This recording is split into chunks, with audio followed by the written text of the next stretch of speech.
Complain और तुम यही थूक रहा हो। बताओ वो इसके करूं या कूड़ेदान में थूको? कूड़ेदान में? हां कूड़ेदान में। हां अपने बाथरूम से नहा के निकला जो मेरी बीवी है सुंदर सी उसने लाली बॉर्डर लगा दी। ना भाई उसने अपने लगा लिया मेरे नहीं। अच्छा हाँ अच्छा में नहा धो के गली से निकला। एटीएम मशीन गंदे रूम धो के मैंने आवाज लगाई तो भाई साहब किधर भाई साहब बोले भैया ऐसा एटीएम मशीन हो गई चोरी ठीक करवा के ये लगवा देंगे। तो मैंने कहा ये तो उसकी बात है मुझे निकालिए शाम को और अगर टाइम निकालिए तो घर में कौन नहीं घुसेगा आगे। तो भैया शाम को पहुंचा एटीएम मेरी जेब में मैंने सोचा बीवी को कराऊंगा शॉपिंग एटीएम मशीन गली में चलो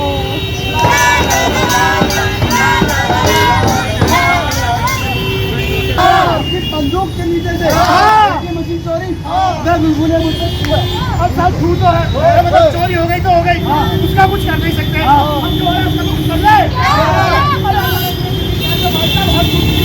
अब उसने नुक्कड़ पर नई शराब की दुकान खुल रही है जो कि सरासर अगर किसी मोहल्ले में शराब की दुकान खुल जाए तो मोहल्ले में क्या बढ़ता है? अपराध बढ़ता है।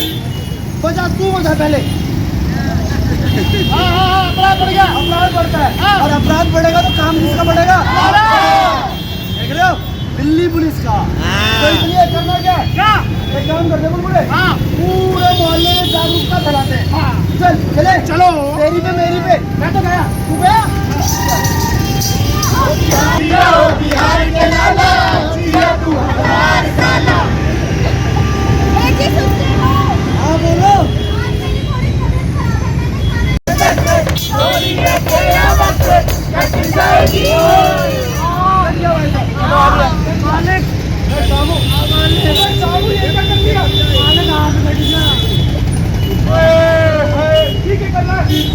पुलिस वालों को पता चल गया।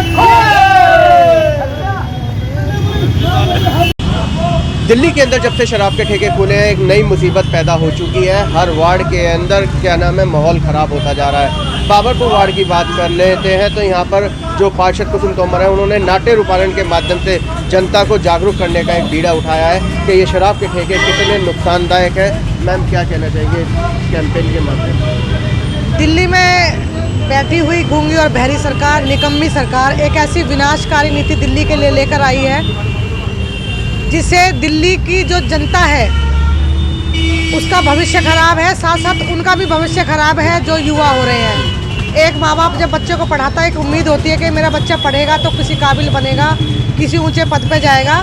लेकिन केजरीवाल जी ने बोला कि पढ़ो बढ़ो और शराब पियो, इसीलिए उन्होंने जगह जगह गलियों में ठेके खोल दिए हैं। हरी गली नुक्कड़ पर ठेके खोल दिए हैं जिससे में आप देख सकते हैं कि शाम के समय खासकर इतनी भीड़ होती है कि निकलने का रास्ता नहीं होता। लोग वहीं खड़े होकर पीने लग जाते हैं, आती जाती महिलाओं को छेड़ते हैं, बहन बेटियों को छेड़ते हैं।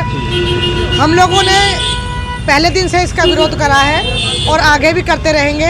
हम लोग धरना हो, प्रदर्शन हो, चक्का जाम हो, भारतीय जनता पार्टी पहले दिन से इसके लिए लड़ाई लड़ रही है और इसकी लड़ाई को हम लोग जारी रखेंगे।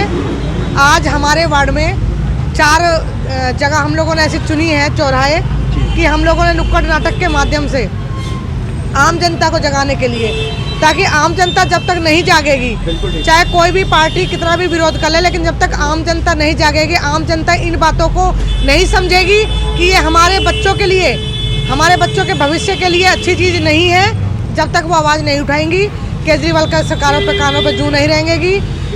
आपके चैनल के माध्यम से मैं एक बात और कहना चाहती हूँ कि कोई भी माँ बाप, चाहे हो सकता कोई पिता पीता हो, लेकिन वो पिता कभी नहीं चाहेगा कि मेरा बच्चा भी शराब पिए। और सबसे ज़्यादा इसमें समस्या आती है महिलाओं के साथ आती है। अगर पति पी कर आता है तो भी, बेटा पी कर आए तो भी, घर के सामान बर्तन तक बिक जाते हैं शराब के लिए। घर में झगड़े हो जाते हैं, मारपीट हो जाती है, रेप केस हो जाते हैं, मर्डर हो जाते हैं, नशे में ही होते हैं। होश में कोई नहीं करता इन कामों को। लेकिन दिल्ली की सरकार ने एक बार भी नहीं सोचा। पंजाब में भी एक ऐसे चेहरे को तारा जो रात दिन शराब के नशे में धुत रहता है। तो आप समझ सकते हो कि उनके समाज के प्रति क्या सोच है, उनकी समाज के प्रति क्या जिम्मेदारी है, उन्होंने नहीं सोचा है। लेकिन हमने ये बीड़ा उठाया है कि हम जन जन को जागरूक करके रहेंगे, चाहे वो नुक्कड़ नाटक के माध्यम से हो या वो धरना प्रदर्शन के माध्यम से हो। देवेंद्र जी, क्या माना जाए इस तरीके के कैंपेन चलाने से जनता कितनी जागरूक होती है? देखिए राहुल जी, जैसा कि हम पिछले दिनों से देखते आ रहे हैं कि दिल्ली सरकार हमारे युवा वर्ग को और खासकर महिलाओं को जो ये अपनी नई आबकारी नीति लाई है, और हम पहले भी देख चुके हैं कि दिल्ली में बहुत बड़े हादसे से दिल्ली गुजरी है। रोडों पर ऐसे ऐसे हादसे हुए हैं जिसमें आज तक भी हमारे रोंगटे खड़े हो जाते हैं। ये दिल्ली की निकम्मी सरकार जगह जगह ठेके खोलकर हमारे युवा वर्ग को और महिलाओं को जो भी अब घटनाएं होंगी और महिलाओं के साथ अपराध बढ़ेंगे, उसमें निश्चित रूप से केजरीवाल का हाथ रहने वाला है। अजीब दोगली नीति है इस केजरीवाल की।